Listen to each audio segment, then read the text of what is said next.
భద్రాడు పాటిస్తాను రాబే ఎప్పుడు ఇట్లనే వేస్తాడు. అవును ఈసారి పోయి పక్క అడగాలని రేపు. అరే కాదు రాబే ఎప్పుడు చూసినా ఇట్లనే వేస్తాడేం రాడు. అవును రాబాయ్ కొత్త వస్తున్నా. అరే తమ్ముడు ఒకసారి ఇట్రా.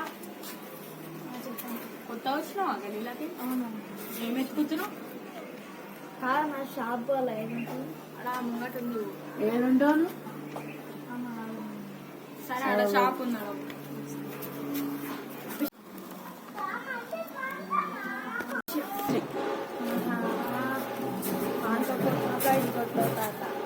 ఏం చేయాలి భయా ఎట్లున్నావు? నమస్తే.